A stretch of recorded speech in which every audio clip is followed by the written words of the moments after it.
हम तो जाना तनी राउर तो भाई के तो हम ना कहे भाई रहुआ तो तनी पूर्वक हो राउर भाई सब राउर चाचा काका सब तो होशियार हो। लेकिन कमलबाज भाई के बजरिया में एगो डॉक्टर बढ़े आज जब कमलबाज भाई डॉक्टर साहब के नाम तू जानता रहो भाई क्या नाम हो? डॉक्टर साहब के नाम बते झगड़ा हो जाए चुपचाप बस्ती बैठो। डॉक्टर साहब बड़े होकर कमलबाज भाई जान जाए किशोर भैया की नया नया गावे के शौक रहे बेचारू बड़ी लंबा लंबा केस रखले रहले जैसे मौगी ले पीस। आ एक दिन का अचानक पेट में दर्द हो गई छुट्टी में रहले दर्द हो गई यानी गैस हो गई बाप बाप चिरात रे घर के लोग बुझल खटिया पर लाद के ले गई डॉक्टर साहब के लगे अब का दिए के झूठा वो दिन केस को जब ले गई लाद के तो डॉक्टर साहब बुझनी कि भाई लेडीज है इसका डिलीवरी है लड़का होके वाला सुई डॉक्टर साहब दे दिले। अब तो जौनो पेट में दर्द रहे 4 न तो हो गए 12 आए हैं कल कि ले जाओ इसको घर 1 घंटे की बाद हमको बताना रिपोर्ट। जब 1 घंटा में और बढ़ गई तो लेके गए तो डॉक्टर से कहले कि बोलो क्या हुआ है बेटा हुआ है कि बेटी तो कहले कि डॉक्टर साहब ये तो मेरा भाई है इसका पेट में दर्द है आपने कौन सुई दिया तो कहले कि इसका पहले केस कटवाओ हमने इसको लड़का होने वाला सुई दे दिया है। कुंवर भैया जी को गाना सुनाओ तो नहीं हम कि तोहरी जवानी जीव के काल हो गई यही से लोग के हाल हो गई।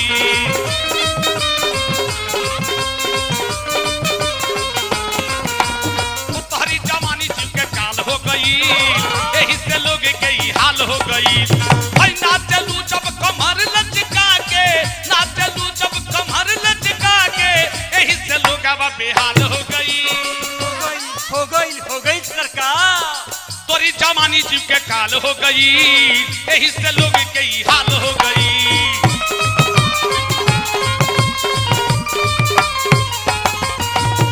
ना चलू जब कमर लचका के ना चलू हो कमर लचका के यही से जतना बवाल हो गई सरकार तोरी जवानी जीव के काल हो गई यही से लोग के हाल हो गई।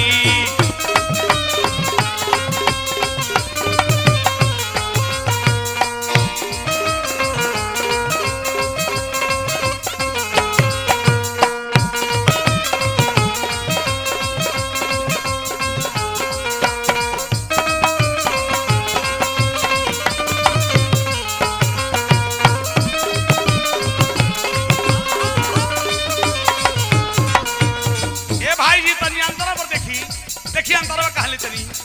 मिसरील मीठ बोली लागे तो हकोली कबो दिन सतावट कबो साया साड़ी चोली।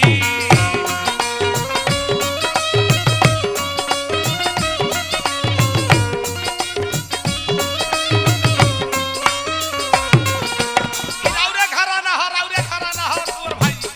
लोग जान जाए कि ठाकुर का इतनी कैसे रखी चले बा ठाकुर गायत्री जी का नाम सोरे ना तो ही बोले रे नरवा जीत गनी कुंवर भाई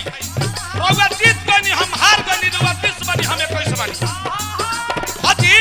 हम मान्य करवा जीत गनी हम हार गनी रउआ 20 बनी लेकिन हम 21 बनी। इतरील मीठ गोली लागे तो रकोली कबो दिन सतावट कबो साजा साड़ी चोली।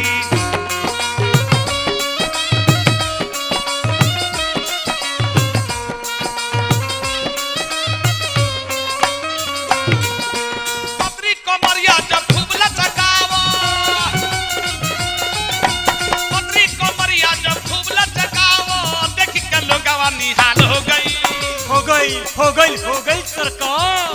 तोरी जवानी जीव के काल हो गई यही से लोग के हाल हो गई।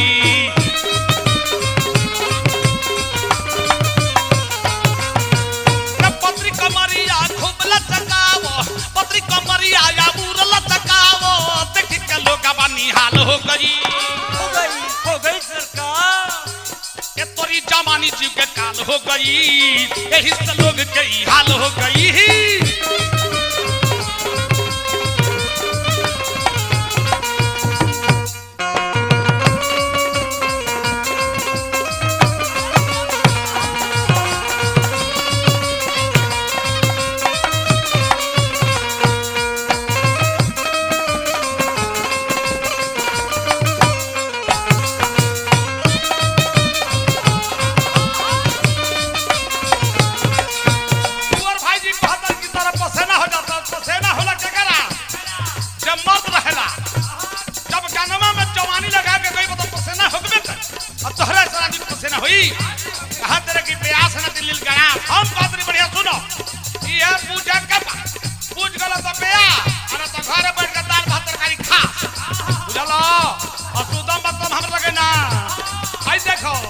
नौ से भरल बा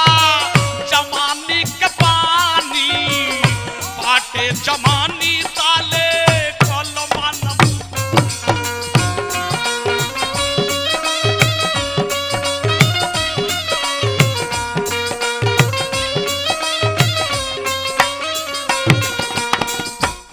नस भरल बा जवानी के पानी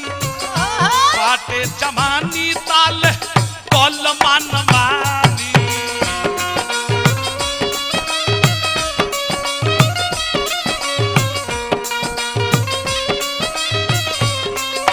अरे कलमान मानी तू काटल न चानी कलमान मानी तू काटल न चानी सब पर ही लईबू तो ताल हो गई नाचल हो खाली नचल का बुझलो देखो नचनिया के बताए तनी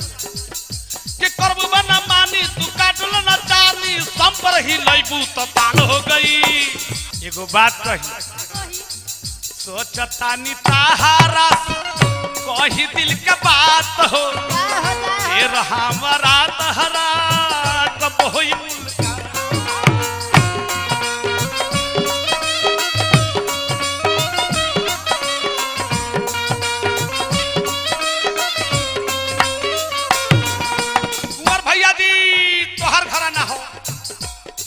तोहरो घराना में काम चला तनी सोचता निता है